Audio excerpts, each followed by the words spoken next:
Sanggar Cerita mempersembahkan Sabda Pandita Ratu.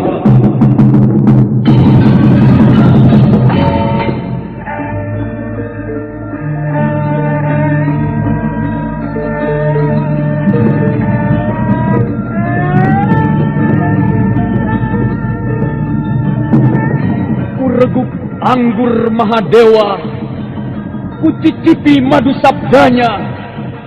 Bumi ku remas dalam genggamanku, matahari dan rembulan ku telan dalam perutku. Kendedes, sukmamu telah kuraih, nafasmu ku senggama di bulan merah. Ku jelang cintamu, ku seret melanglang maya pada bak nirwana para dewa.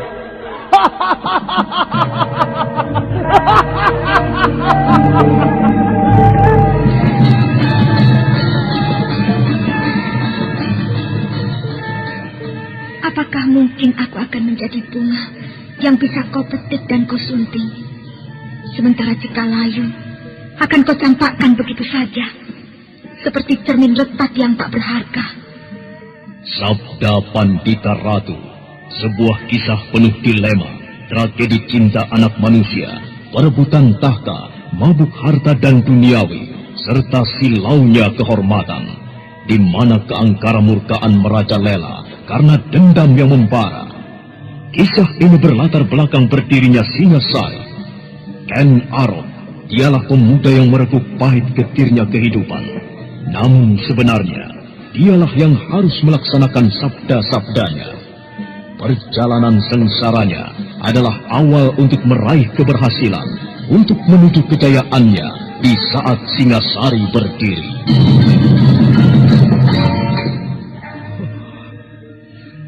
Kenapa ini harus terjadi? Oh, Dewata aku. Apakah ini karmamu? Tapi apa salah dan dosaku? Pinaka, maafkanlah aku. Kenapa sekarang aku baru tahu kalau kau adalah... Kutuklah aku, Dewata. Hukumlah manusia yang tidak tahu dosa ini. Binasa! Binasa!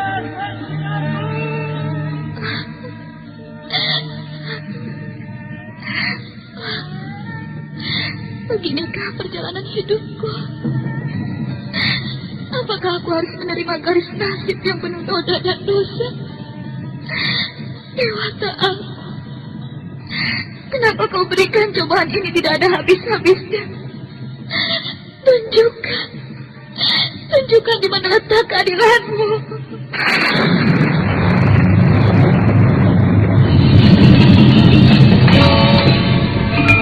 Apakah cita-citamu itu, Kenembang? Aku ingin mengubah nasibku. Aku bosan dengan kehidupanku selama ini yang terlunta-lunta, akrab dalam pelukan kemelaratan. Kadangkala aku berangan-angan, aku adalah seorang istri dari Patih.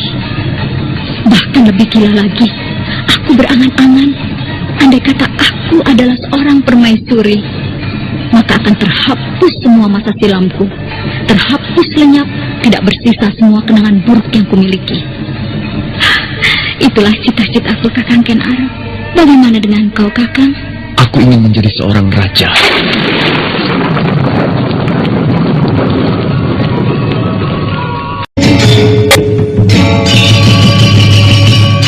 Sabda Pandita Ratu kali ini mengetengahkan episode yang kedua dengan judul Merentang Gendewa Luka.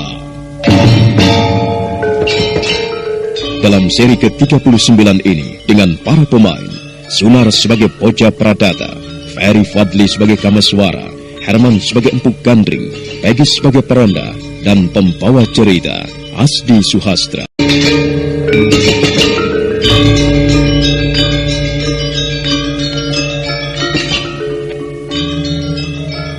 Laki-laki tua bungkuk itu nampak masih menatap Kamaswara dengan tatapan mata yang tajam.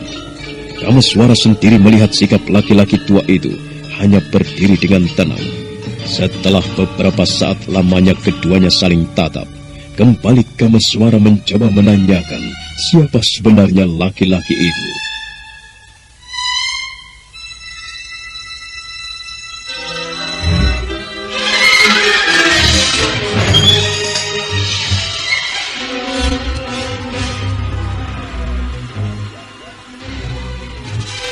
Maaf, Kiai. Sekali lagi kalau boleh aku tahu, siapa nama Kiai sebenarnya? Dan apa tujuan Kiai mengikutiku? Bocah dungu. Rupanya kau masih juga belum mengetahui siapa aku. Nah, dengar baik-baik. Namaku Bocah Pradata. Bocah Pradata? Oh, aku baru ingat. Jadi kaulah orang yang dimaksudkan Paman Paraji Gading. Iya, akulah Bocah Pradata. Orang yang berhak memegang tampuk kepemimpinan perguruan Pasanggaran. Lalu apa maksud Kiai mengikuti perjalananku tadi? Anak muda bodoh, huh? Masih belum menyadari juga dengan kesalahanmu. Aku mengikutimu karena aku ingin mencabut nyawamu. Oh, semudah itukah Kiai berbicara?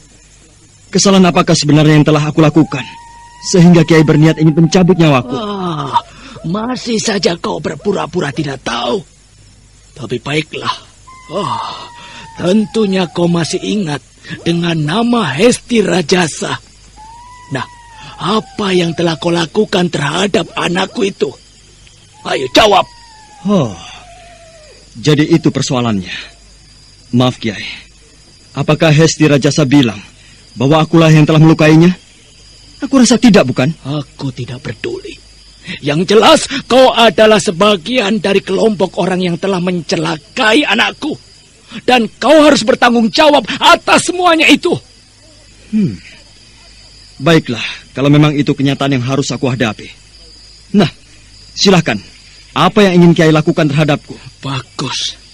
Kalau begitu bersiap-siaplah untuk mati anak muda. Laki-laki tua bungkuk itu langsung memasang kuda-kudanya, siap untuk menyerang Kameswara. Sementara Kameswara sendiri telah siap untuk menyambut serangan Bocah Pradata. Tetapi belum sempat keduanya melancarkan serangan, tiba-tiba dari arah yang tak berapa jauh, terdengar suara tawa seseorang dengan nada penuh ejekan.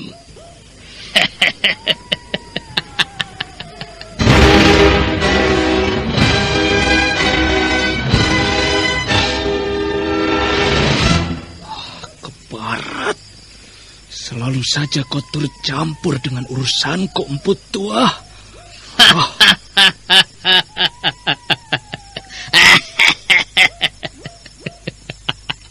Sebuah permainan yang menarik, Bocah Pradata. Senang sekali rasanya kalau aku boleh turut campur dengan urusanmu ini. Kurang ajar. Pergi lampu gandring. Aku tidak butuh turut campurmu dengan urusan ini. Apakah kau tidak bisa kalau tidak mengganggu urusanku? Aku memang paling tidak bisa jika melihat perbuatan semena-mena seperti ini. Apalagi jika yang melakukan itu adalah kau, Bocah Pradata. Barat! Kalau begitu rasakan akibat dari turut campurmu ini.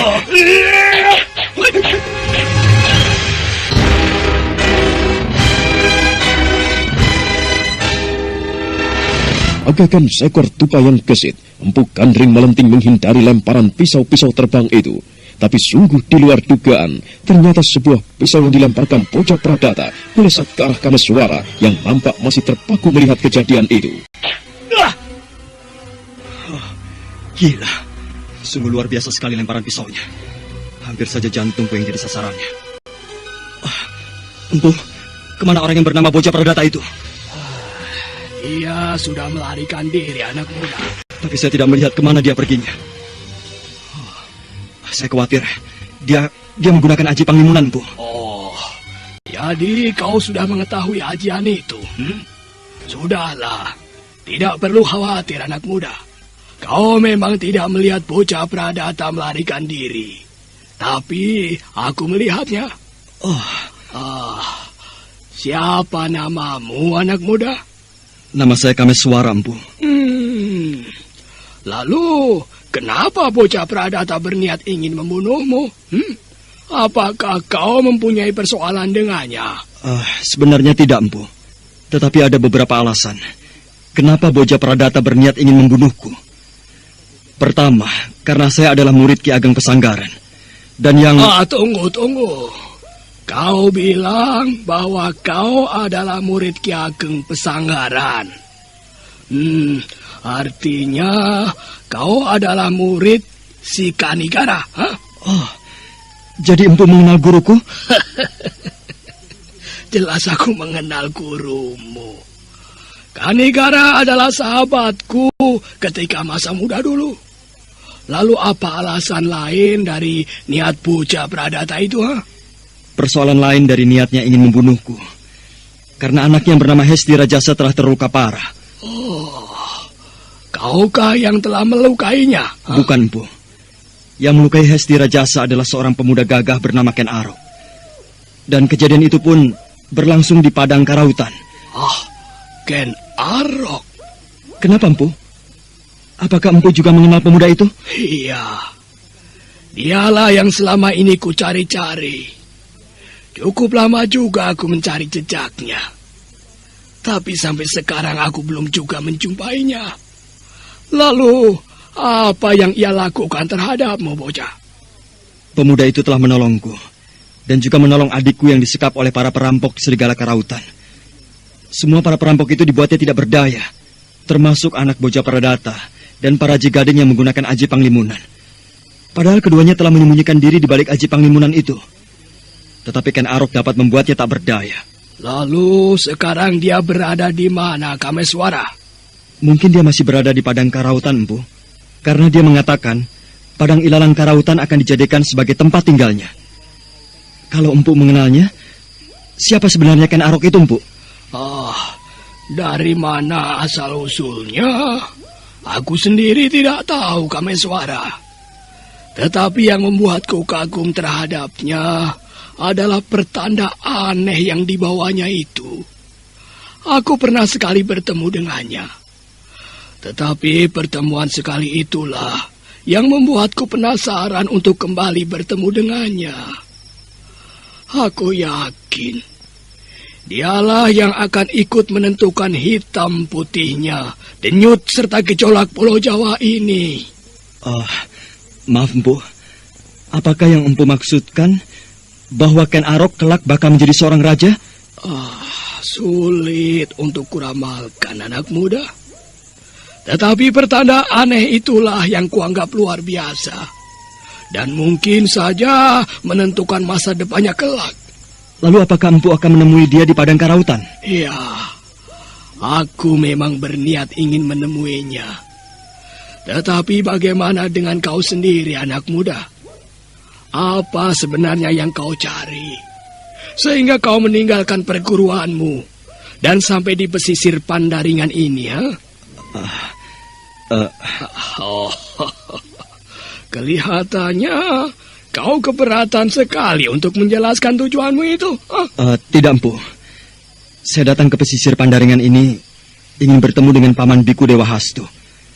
Dan tujuan yang utama, saya ingin menanyakan pada Paman Dewa Hastu di mana letak Kambang Ayun. Dewa Hastu dan Kambang Ayun? Benar, Empu. Aku mengenal pamanmu itu. Tetapi cukup lama juga ia lenyap tanpa kabar berita. Dulu ia memang tinggal di Pandaringan. Tapi sepertinya sekarang ia tidak tinggal di sini. Tidak, Empu. Lusa yang lalu saya telah bertemu dengan Paman Dewa Hastu. Dan waktu itu ia meminta saya untuk menyusulnya ke Pandaringan. Ya. Syukurlah kalau demikian. Artinya ia bersedia kembali ke kampung halamannya. Lalu untuk apa kau menanyakan tempat yang bernama Kambang Ayun itu, Kameswara?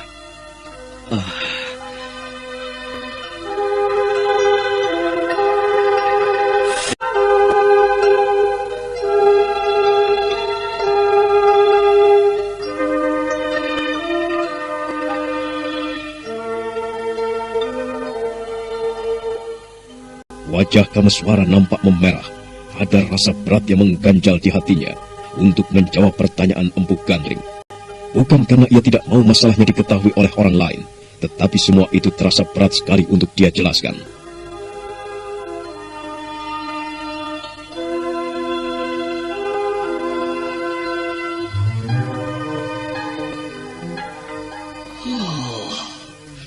Kelihatannya ia keberatan sekali untuk menjelaskannya.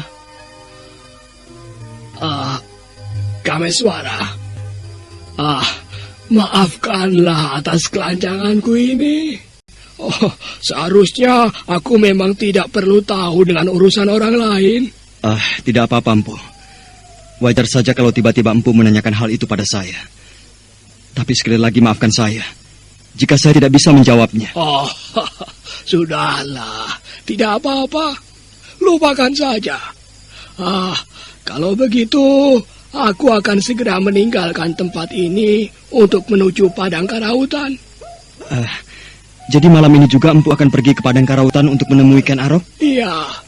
Ya, mumpung aku telah mengetahui tempatnya, bagiku lebih cepat adalah lebih baik. Baiklah kalau begitu, Empu. Dan saya juga mengucapkan terima kasih atas bantuan Empu yang telah menolong saya dari persoalan Boja Pradata. Sudahlah. Bagiku itu sudah merupakan suatu kewajiban. Kita memang harus tolong-menolong sesama manusia. Nah, anak muda, selamat tinggal. Mudah-mudahan perjalananmu untuk menemui pamanmu tidak mengalami kesulitan. Dan sampaikan salamku pada Dewa Hastu.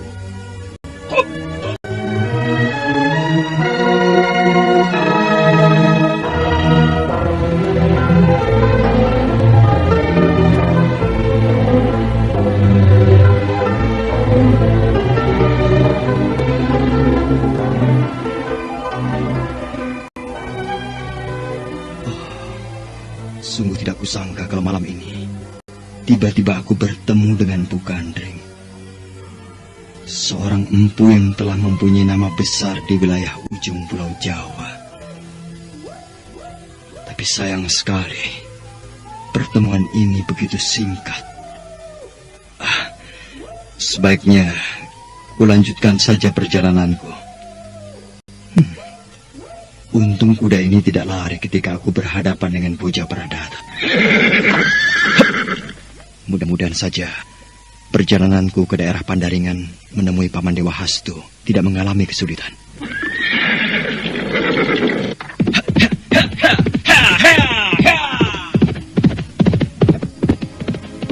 Menembus kegelapan malam, tanpa terasa malam semakin jauh berlari meninggalkan mega-mega kelabu. Dalam perjalanan menuju desa Pandaringan, Kameswara nampak masih memikirkan peristiwa yang baru saja dialaminya. Paman lakukan ketika itu? Ya, akhirnya kami bertiga pun berangkat.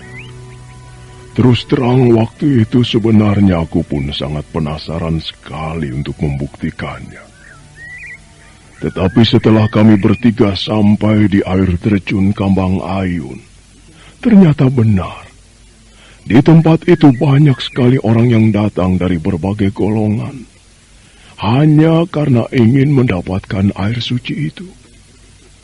Persaingan tajam dan permusuhan pun terjadi di tempat itu. Mereka saling bunuh, bertikai untuk mendahului mendapatkan air itu. Sungguh mengerikan sekali. Iya, memang begitulah kenyataannya. Tetapi sungguh di luar dugaan para pendekar yang datang waktu itu. Ternyata jalan yang harus ditempuh untuk menuju air terjun itu sangat sulit. Banyak para pendekar yang tidak bisa melewati jurang-jurang itu. Yang kulihat hanya beberapa pendekar saja yang mampu melewatinya. Dan salah satunya yang tidak bisa kulupakan adalah Kakang Kanigara. Kanigara berarti dia adalah ayahku, Ki Ageng Pesanggaran. Ya, benar. Bahkan ayahmu lah yang kemudian menjadi penentu atas hancurnya impian para pendekar untuk memiliki air suci itu. Apakah yang Paman maksudkan bahwa ayahkulah yang mampu mendapatkan air suci itu? Bukan, tidak Kameswara. Kalau saja ayahmu berniat mendapatkan air itu, ya mungkin sekarang dia pun masih awet muda. Sayang ayahmu datang ke tempat itu mempunyai tujuan lain. Lain dari para pendekar yang berniat mendapatkan air itu. Tujuan apakah yang dilakukan ayah di Kambang Ayun itu, Paman?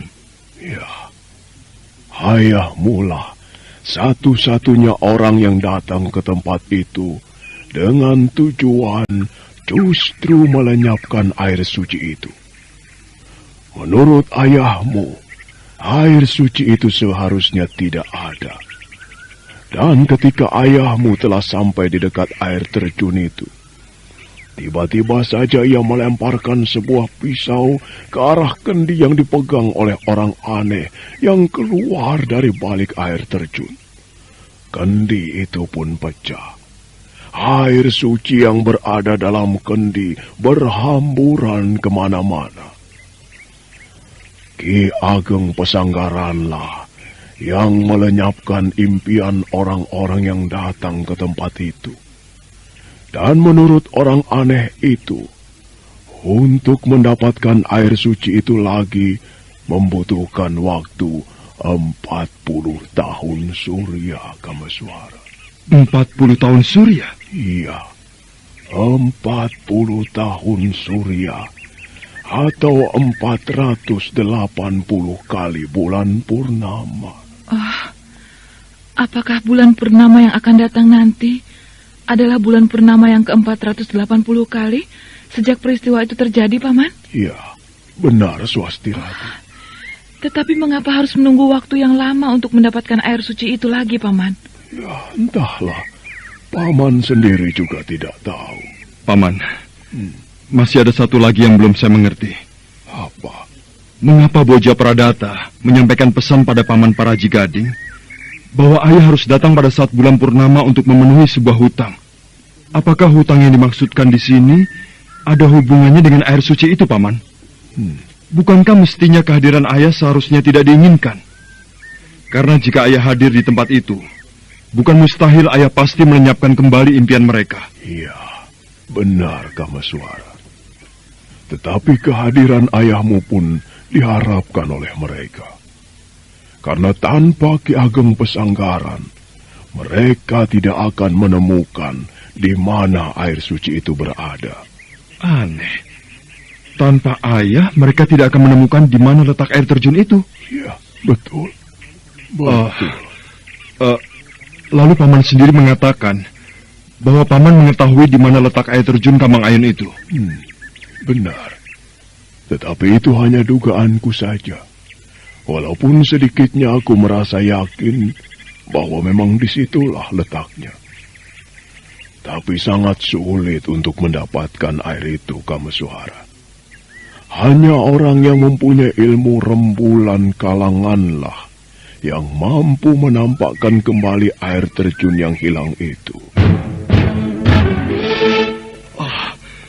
Air terjun itu menghilang? Ya. Luar biasa sekali. Bagaimana mungkin hal itu bisa terjadi, Paman? Terlalu sulit untuk kujelaskan, Kameswara. Kelak kau akan tahu jika di bulan purnama nanti kau berada di tempat itu. Kau akan melihat betapa luar biasanya ilmu yang dinamakan rembulan kalangan itu. Dan hanya Kanikara lah orang yang bisa menyelubungi wilayah Kambang Ayun, sehingga menghilang tak tembus oleh pandangan orang biasa. Dan juga hanya dialah yang bisa memunculkan kembali air terjun itu. Betapa sulitnya membayangkan ilmu rembulan kalangan yang menurut Paman luar biasa itu. Tetapi Paman, kenapa ayahku justru memenuhi permintaan mereka untuk datang ke tempat itu? Bukankah dengan membiarkan lenyapnya air terjun itu adalah lebih baik? Entahlah, Kameswara. Paman sendiri tidak mengerti. Tapi yang sudah ya sudahlah. Lupakan saja hal itu. Lalu apakah kau pun akan datang ke tempat itu? Benar, Paman. Jika memang Paman mengetahui di mana letak air terjun Kambang Ayun itu berada, saya mohon Paman menjelaskannya. Oh, ya, baiklah. Ya, baiklah. Air terjun Kambang Ayun berada di Tamelang, di tepian Sungai Brantas, di mana di situ ada bekas reruntuhan sebuah kerajaan, sisa-sisa peninggalan Empu Sindok. Oh, sungguh sebuah tempat yang misterius. Air terjun itu sangat tersembunyi sekali. Paman, apakah orang-orang yang dulu pernah datang ke tempat itu akan kembali muncul untuk memperebutkan air suci itu? Ya, aku rasa sebagian dari mereka yang pernah datang dulu akan muncul kembali. Dan pemunculan mereka mungkin lebih hebat daripada ketika 40 tahun yang lalu. Bulan purnama nanti benar-benar sebuah bulan purnama yang menegangkan. Ya, bahkan bisa jadi banjir darah pun akan menyelimuti Kambang Ayun. Lalu, apakah Paman sendiri akan datang pada saat bulan purnama nanti? Ya, kemungkinan aku akan datang ke tempat itu. Tapi tujuanku bukanlah untuk turut memperebutkan air suci itu. Kameswara, kapan kau akan berangkat ke Kambang Ayun? Mungkin hari ini juga, Paman. Letak Sungai Brantas masih cukup jauh dari sini. Ya. Mungkin kalau saya berangkat hari ini juga adalah saat yang terbaik untuk saya. Ya. Ya, mudah-mudahan saja perjalananmu ke sana tidak mendapat kesulitan. Dan kau, Pinaka, Paman akan membimbingmu agar kau bisa mengendalikan semua perasaanmu. Sebagai seorang wanita, apalagi sudah terbilang dewasa, kau sudah harus bisa menempatkan dirimu menjadi wanita yang berpikiran luas. Mulai dari sekarang, pendam seluruh dukamu. Tidak perlu kau larut dalam kesedihan yang berkepanjangan. Ya, semua ini bukan kehendak kita, Nduk. Tetapi Sang Hyang Widila yang menghendaki semuanya. Iya, Paman.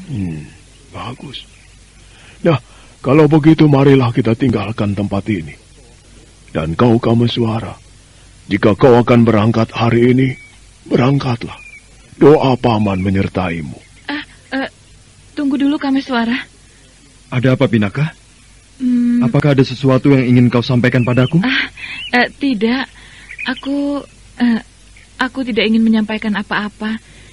Tapi aku ingin ikut dengan kau ke Kambang Ayun.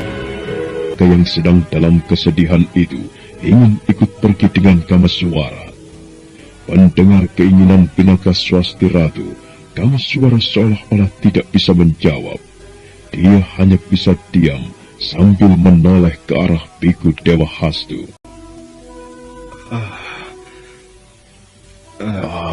Jangan, Swasti Ratu. Bukannya aku tidak mengizinkanmu untuk ikut ke Kambang Ayun. Kenapa, Paman?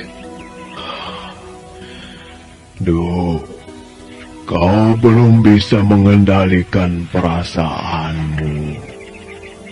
Tempat itu sangat berbahaya dan tidak baik untuk gadis sepertimu. Apakah Paman beranggapan bahwa saya belum dewasa untuk menentukan jalan hidup saya? Bukan itu maksud Paman. Paman hanya menyayangkan jika kau mendapat kesulitan dari keingintahuanmu itu. Paman masih mempunyai rasa tanggung jawab untuk menjagamu dan juga menasihatimu, Nduk. Saya mengerti, Paman. Tetapi saya tetap ingin ikut ke Kambang Ayun bersama Kameswara. Dia mendengar kekerasan hati Pinaka Swasti Ratu. Sementara Kameswara hanya bisa menatap dengan penuh tanda tanya dari keinginan Pinaka. Matahari perlahan mulai merangkak. Kicau burung pun tak henti-hentinya bernyanyi. Nah, apakah Biku Dewa Hastu mengizinkan keinginan Pinaka Swasti Ratu untuk ikut bersama Kameswara ke Kambang Ayun? Saudara pendengar, untuk mengetahui jawabannya, ikutilah kelanjutan kisah ini pada seri berikutnya.